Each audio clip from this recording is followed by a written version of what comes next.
자, 들어가겠습니다. 29회. 자, 29회 문제는 좀 특이한 문제들이 많아요. 솔직히 다시 나올 것 같지는 않습니다만 해설은 합니다.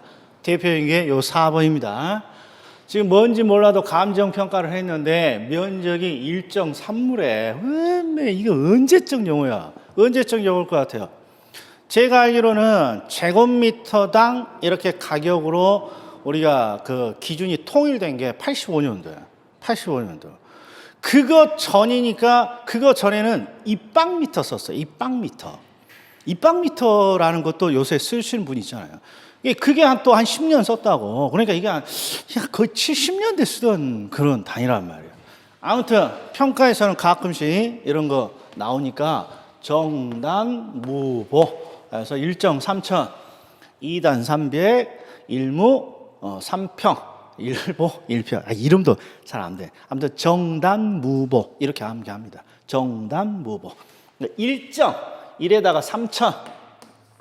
정단무니까 30 이렇게 곱해 줘야지. 30. 네, 30. 자, 그러면 이게 이제 평이 이렇게 나오는 거죠. 그래서 우리가 중요한 건 평을 어떻게 제곱미터로 곱합니까? 평을 어떻게 제곱미터로 곱합니까? 그러면 121분의 400을 이렇게 곱하는 거죠. 그러니까 121평이 400제곱미터랑 이렇게 똑같은 거죠. 그래서 평 이렇게 나누면 제곱미터가 이렇게 되는 것이죠. 그냥 하나 상식으로 시험에 나왔으니까 정단무보 3,330 그 다음에 한 평이야. 세 평 아니야. 한 평이야. 아이고 어디 갔니? 자, 그 다음에 입지계수. 자, 입지계수 이 문제도 8번의 이 문제는 버리는 게 맞아요. 버리는 게 왜 그런지 잘 봐. 자, 일단 입지계수는 지역에 뭘 찾는 지표예요. 지역의 기반 산업을 찾는 지표예요. 지역의 기반 산업. 그러니까 이걸 한번 보세요. A라는 지역, B라는 지역, C라는 지역. 그러니까 항상 지역 단위로 분석하는 거야. 자, A 지역에는 제조업도 있고 금융업도 있고 숙박업도 있다라는 거야. A 지역에는 제조, 금융, 숙박업 세 가지가 있는데 이 중에 어떤 게 기반 산업입니까? 이걸 찾기 위한 게 입지계수란 말이에요. 입지계수. 자, 그래서 항상 입지계수는 지역의 산업 구성비를 찾는 거야. 지역의 산업 구성비. 그리고 전국의 평균적인 산업 구성비랑 비교하는 거야. 그래서 전국 평균을 웃도는 산업이라면 이 지역에서 어떤 산업이 전국 평균을 웃도는 산업이라면 그게 그 지역의 특화된 산업, 기반 산업이 되는 거예요. 이게 공식이야. 자, 그런데 이 문제는 정답 2번이죠? 2번 딱 하나만 풀 거야.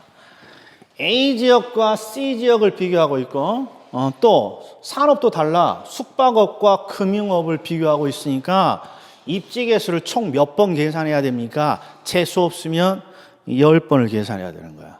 2번이 정답이니까 4번 정도 계산하면 정답이 나오긴 해. 2번이 정답이니까 차례대로 풀 거니까. 그러나 이론적으로는 10번을 풀어야 되는 거니까 이런 문제는 버리는 게 나아. 그리고 이런 문제 다시 안 나온다고. 자, 그럼 해봅시다. 2번 딱 하나만 해봅시다. A 지역의 숙박업을 물어. A 지역의 숙박업이니까 A 지역의 숙박업이 기반 산업이냐 묻는 거야. 자, 해보자고. A 지역의 숙박업이 차지하고 있는 비중이 전체 530분의 180이야. 이게 A 지역의 숙박업의 산업 구성비란 말이야. 요걸 뭐랑 비교한다? 그렇죠. 전국 평균이야. 전국도 세 가지 산업이 있죠. 그 중에 숙박업이 얼마니? 그러면 1655 중에 570. 이게 전국 평균적인 산업 구성이라고. 그래서 해설이 어떻게 되어 있습니까? 그러면 180 나누기 530을 전국 평균으로 나눠주는 거야. 570분의 1655. 요게 그렇죠. 여기에 입지계수가 되는 거야. 이게 지역의 산업 구성비를 전국의 산업 구성비로 나눠주는 거야. 하나 더 해봅시다. C 지역의 금융업이야. C 지역의 금융이니까 C 지역의 요 금융업을 묻는 거죠. 금융업. 그러면 C 지역의 금융업은 어떤 비중을 차지하고 있나요? 산업 구성비 585분의 190이야. 이게 C 지역의 산업 구성비야. 요걸 뭐랑 비교한다? 전국 평균. 여기 1655죠? 그러니까 570 나누기 1655. 그럼 요게 C 지역 C 지역 금융업의 입지 산업이 되는 거야. 그래서 이걸 몇 번? 최소한 4번 해줘야 된다는 거죠. 근데 시험장에 딱 가서 2번이나 1번이 정답일 거라고 우리가 어떻게 예측을 해. 그러니까 이 문제는 버리는 게 나아. 버리는 게 아주 추접 실험의 끝판왕이야. 추접 실험의 끝판왕. 그냥 대충 2번 찍고 가는 겁니다. 자, 9번. 이것도 추접 실험 문제 끝판왕이야. 그러니까 자, 정답 무보 지금도 쓰지 않는 거야. 이게 뭔가 난이도를 초창기에 부동산학을 올리느라고 쓸데없는 정답 무보 냈고, 그 다음에 두 번째 입지 개수를 아주 고약하게 냈고, 그 다음에 세 번째는 이것도 경제학도 아니고 이거 무슨 문제냐. 수요함수가 이렇게 바뀌었을 때 뭔가 도용의 면적과 균형 거래량의 문제야. 그러면 일단 먼저 해봅시다. 그냥 흐름만 볼 거야. 최초의 수요함수, 최초의 공급함수의 거래량을 찾아. 20이야. 요건 생략. 그리고 면적을 찾으라는 건 요 삼각형의 면적을 찾으라는 거야. 그럼 밑변은 30이고 높이는 얼마? 20이니까 6천의 절반, 600의 절반, 300이네. 그런데 지금 수요 함수가 증가했어. 이렇게 증가했다고. 그럼 뭔가 균형 거래량은 늘고 면적은 더 이렇게 확대되는 거잖아요. 그 면적의 변화를, 거래량의 변화를 찾으라는 거죠. 거래량은 지금 40으로 뭔가 늘었어. 그럼 면적은 이렇게 하게 되면 60, 높이가 40이니까 여기 40이야. 그냥 6, 4, 24. 1200이 되겠죠. 1200. 그래서 면적이 이렇게 변하고 거래량이 이렇게 변하고. 이건 뭐 경제학 문제도 아니고, 이건 뭐 어디 중학교에, 그렇죠. 중학교에 그냥 산수 좀 어려운 거, 이런 거 낸 문제라고 봐야 돼요. 다시 나오기 어렵다. 자, 11번. 여기 이제 부동산학의 대표적인 문제죠. 자, 세 가지 쇼핑센터를 주고 각 쇼핑센터 이용객 수야. 각 쇼핑센터의 이용객 수를 물었습니다. 그럼 항상 정해져 있어. 유인력을 찾고 유인력 비율을 찾는 거죠. 그런데 여기는 허프니까 마찰 계수를 줘야죠. 마찰 계수가 2니까 유인력의 크기를 거리의 K승 제곱. 그러니까 뭐랑 똑같다? 레일리의 유인력이랑 똑같죠. 그럼 유인력 산정해 봅시다. 4,000에 10의 제곱으로 나누니까 100이니까 40. 네. 만에 5, 25로 나누면 400.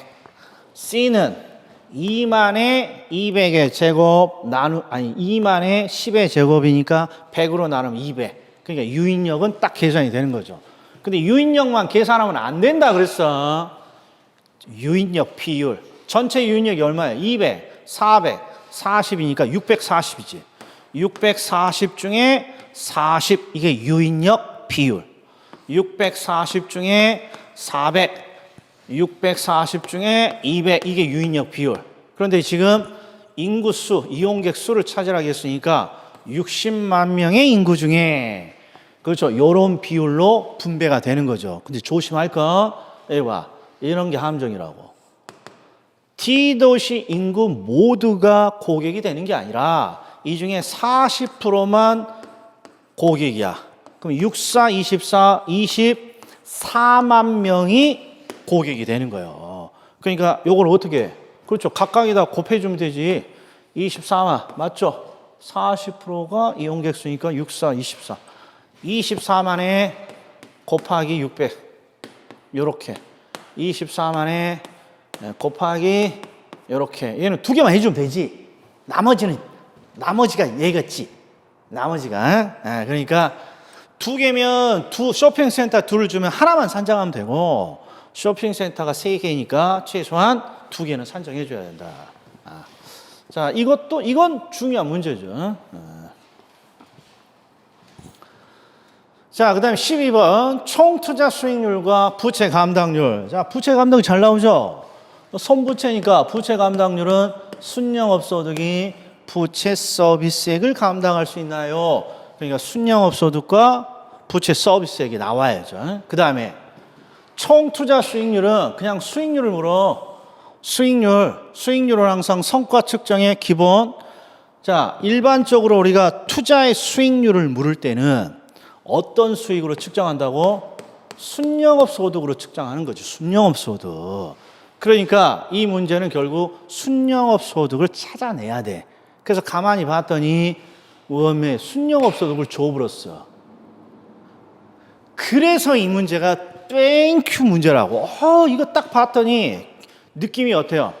가능총 소득 주고 공실 빼서 유효 찾고 경비 빼서 순영업 소득 찾고 이럴 거라고 예상했는데 세상에 순영업 소득 딱 줬어. 그러니까 이 문제는 그냥 땡큐한 문제야. 자, 그럼 찾읍시다.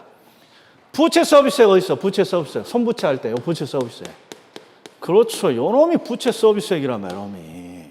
그러니까 부채 서비스액은 우리나라 말로 원리금 지급액, 원리금 상환액, 원금과 이자 상환액. 그리고 이게 저당 대출의 지불액인 거지. 원금과 이자가. 그래서 요게 부채 서비스액이야. 그러니까 순영업 소득 1억이 부채 서비스액을 감당할 수 있나요? 감당할 수 있지. 몇 배? 2배. 그러니까 2배 이렇게 나오는 거지.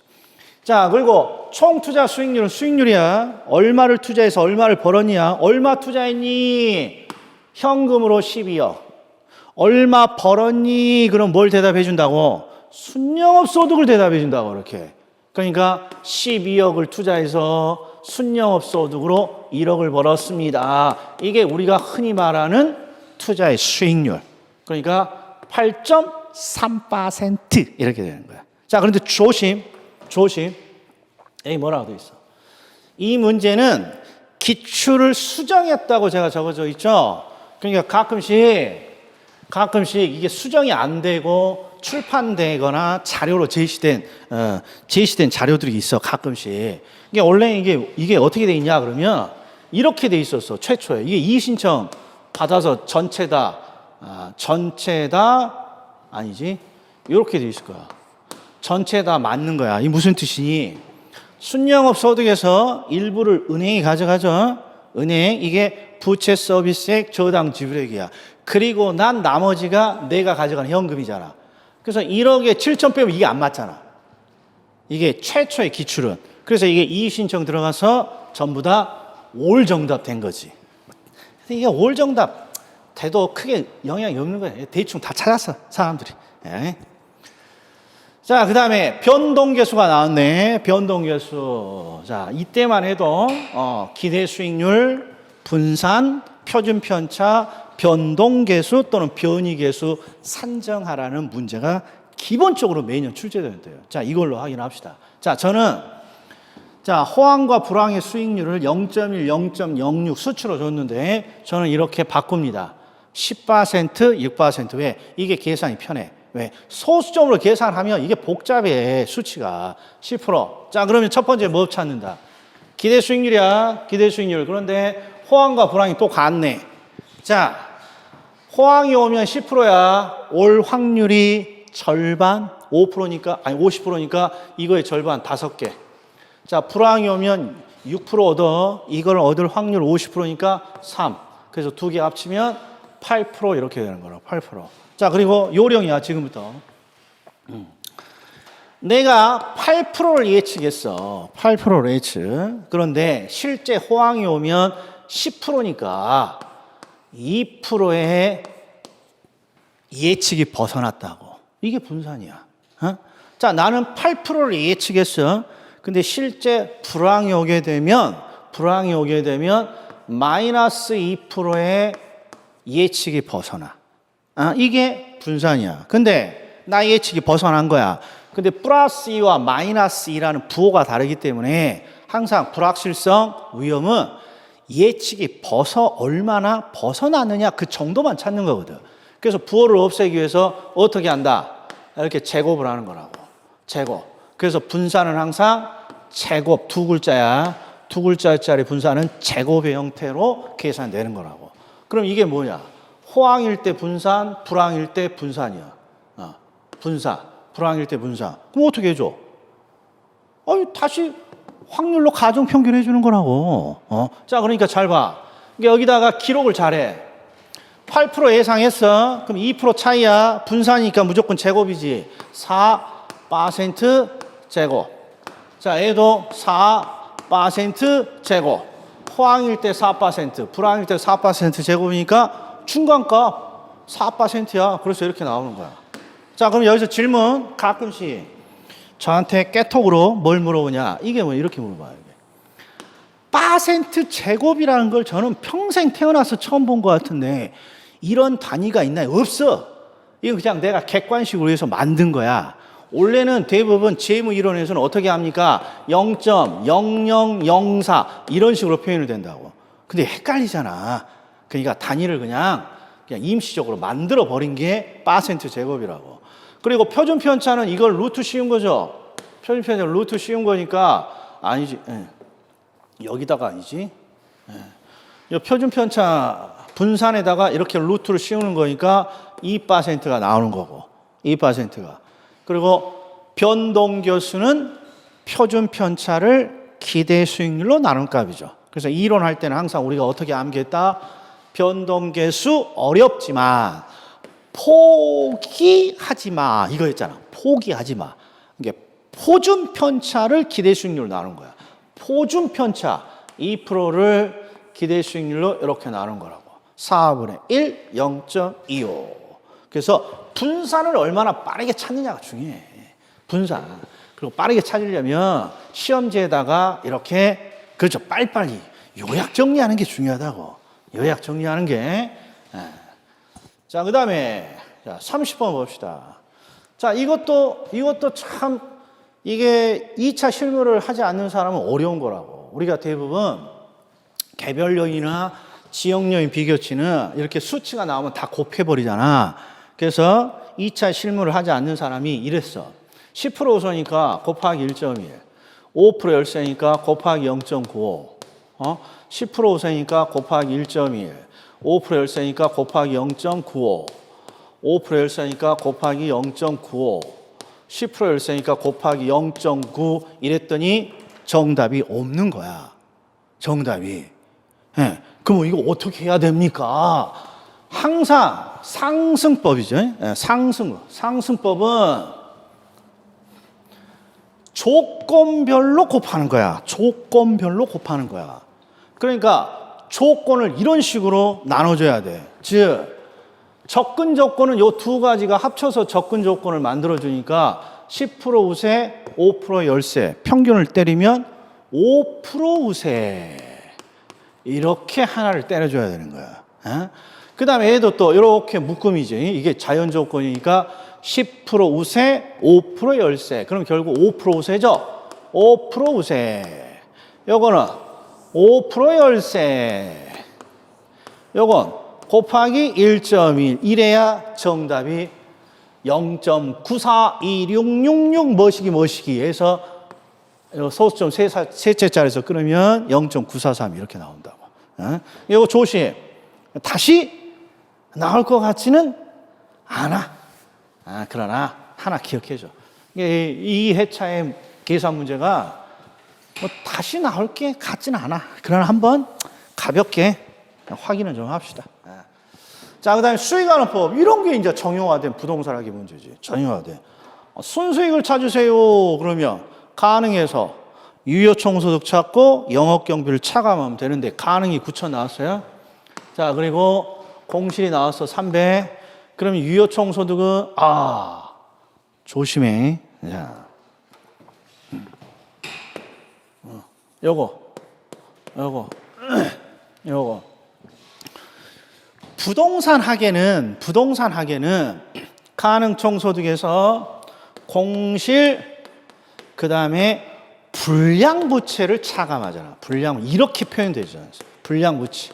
그 불량부채는 받아야 될 임대료인데 받지 못하게 된 거. 그러니까 받지 못하게 된 것이니까 가능총소득에서 빼줘야 된다고. 그런데 대손충당금은 대손을 위해서 회계에서 적립하는 금액이잖아. 그러니까 1차 부동산학에서는 불량부채라고 쓰지 회계상의 용어를 쓰지 않는다고. 그냥 불량부채는 받지 못했다. 이게 끝이거든. 받지 못했다. 자, 그런데 출제자가 가끔씩 대손충당금이 나와. 그럼 결국 받지 못한 거라는 걸 의미한다고. 그러니까 정확히는 이거 쓰면 안 된다. 이게 2차에서는 가끔씩 이 표현 쓰는데 1차에서는 이론적이니까. 그러니까 대손충당금을 뭐라고 해석해 줘야 돼? 아, 이게 받지 못하게 된 거구나. 그러니까 충당금 설정했지. 그래서 불량부채로 이렇게 해줘야 돼. 그래서 구천에서 공실 대손 빼면 8,600만 원이죠. 그럼 나머지는 전부 다 영업경비 항목이냐, 영업경비 항목이 아니냐, 이거 구별하라는 거야. 그럼 봅시다. 관리인의 인건비, 영업경비야. 가끔씩 여기가 아니겠네. 예. 자, 인건비는 확실히 관리비 맞지. 자본적 지출은 아니야, 영업경비가. 영업경비는 소멸되는 비용이고, 자본적 지출은 증축이나 개축 등으로 남아있는 거니까 얘는 비용이 아니라 부동산의 가치의 변화로 가야죠. 그 다음에 수선 유지비, 영업경비 맞고, 세금 중에 재산세만 영업경비에 들어가죠. 근데 이거 표현도 잘못된 표현이라고. 당의 임대주택의 재산세만 들어가는 거지. 전체 재산세가 들어가는 게 아니라 임대부동산에 이 임대차에 들어가는 임대부동산의 재산세. 광고, 선전비, 사업소득세는 아니고. 그러니까 2,400 수선비, 유지비, 그 다음에 재산세, 광고, 선전비에서 영업경비가 3,200만 원이에요. 그럼 순영업소득은 5,400만 원이 된다. 5,400만 원이 된다. 이것도 좀 애매모하지. 애매모해. 아무튼 다 좋지 않은 문제다. 그러면 끝나죠. 자, 그럼 이제 회차별 2개 나왔네. 자, 다음 시간에 뵙겠습니다.